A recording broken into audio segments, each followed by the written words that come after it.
매일 성경 묵상을 돕는 해설 가이드입니다. 안녕하세요. 묵상 코치입니다. 함께 읽고 나눌 말씀은 사무엘상 26장 13절에서 25절까지 말씀입니다.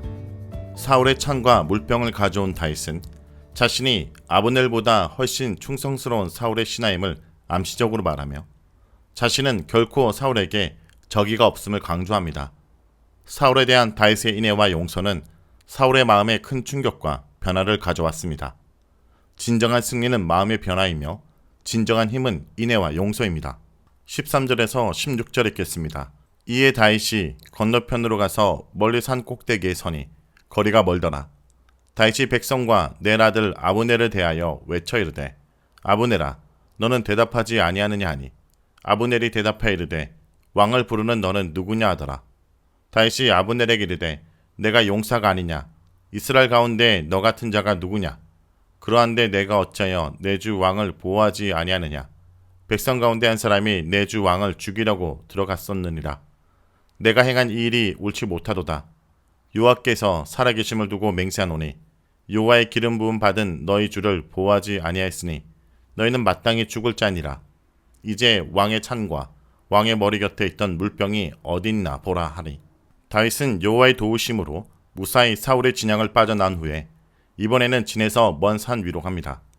본문에서 거리가 멀다란 말을 두 번이나 함으로써 다윗이 안전한 거리로 도망했다는 것을 강조하고 있습니다.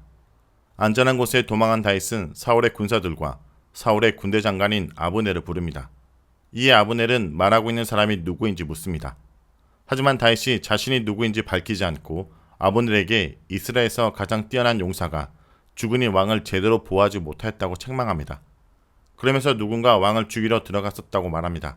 사울은 자신들이 사울의 진에 들어갔다 나온 이야기를 하면서 아브넬이 근무에 태만했다 질책합니다.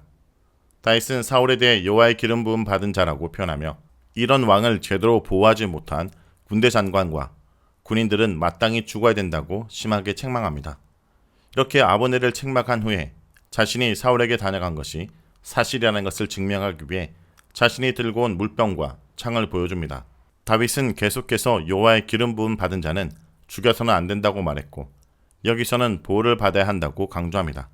이것은 본문의 의미상으로 볼 때는 1차적으로 자신이 사울을 죽일 수밖에 없는 이유이며 2차적으로는 사울이 자신을 죽여서도 안 되는 이유입니다. 자신도 여호와의 기름 부음을 받은 자이기 때문입니다. 신약 시대를 살고 있는 우리에게는 우리 모두가 여호와의 기름 부음을 받은 왕 같은 제사장이기 때문에 교회 공동체 안에 있는 형제 자매를 함부로 모욕하거나 해치려 해서는 안 되며 그들을 수단이나 도구로 사용해서도 안 됩니다. 특별히 어떤 자가 왕적인 특권을 갖고 군림해서도 안 되며 서로 존중하고 보호해야 합니다. 다음은 17절에서 20절 읽겠습니다. 사울이 다윗의 음성을 알아듣고 이르되 내 아들 다윗아 이것이 내 음성이냐 하는지라. 다윗이 이르되 내 주 왕이여 내 음성이니이다 하고 또 이르되 내 주는 어찌하여 주의 종을 쫓으시나이까 내가 무엇을 하였으며 내 손에 무슨 악이 있나이까 원하건대 내 주 왕은 이 종의 말을 들으소서.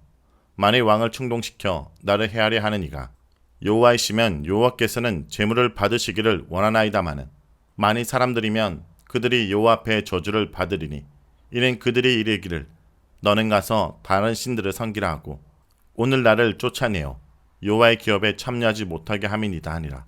그런즉 청하건대 여호와 앞에서 먼 이곳에서 이제 나의 피가 땅에 흐르지 말게 하옵소서. 이는 산에서 메추라기를 사냥하는 자와 같이 이스라엘 왕이 한 벼룩을 수색하러 나오셨음이니이다. 다윗의 말을 듣고 있던 사울은 이것이 다윗의 목소리라는 것을 알았습니다. 다윗을 내 아들 다윗아 이것이 너의 목소리냐고 묻는데 이것은 24장 16절과 동일합니다. 사울은 다윗의 소리를 들으면서 익숙함을 느꼈고 그래서 동일하게 질문한 것입니다. 이번 동일한 상황의 반복을 통해 사울이 변함없이 어리석은 인물이라는 것을 우리에게 알려줍니다.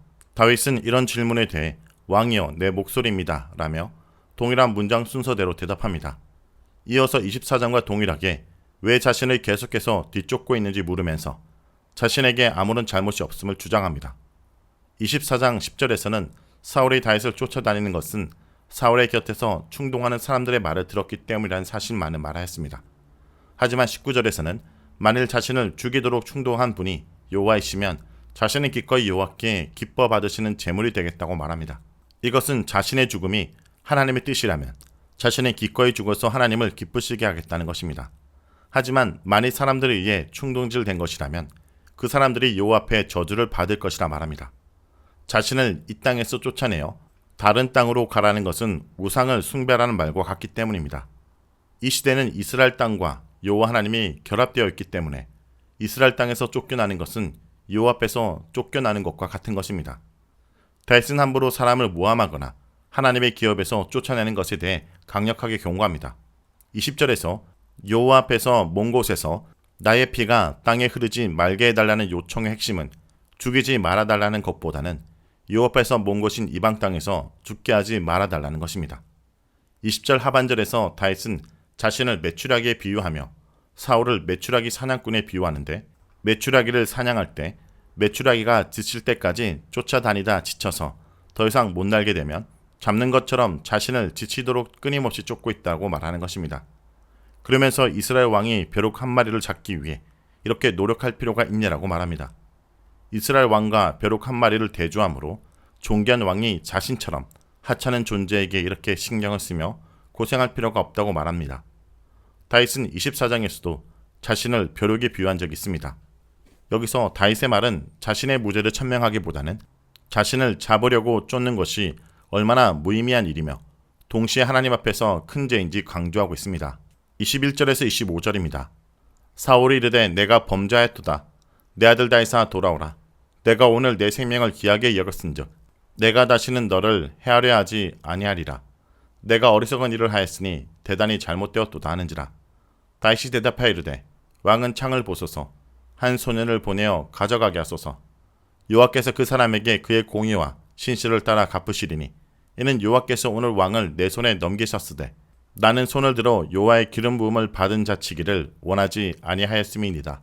오늘 왕의 생명을 내가 중히 여긴 것 같이 내 생명을 여호와께서 중히 여기소서.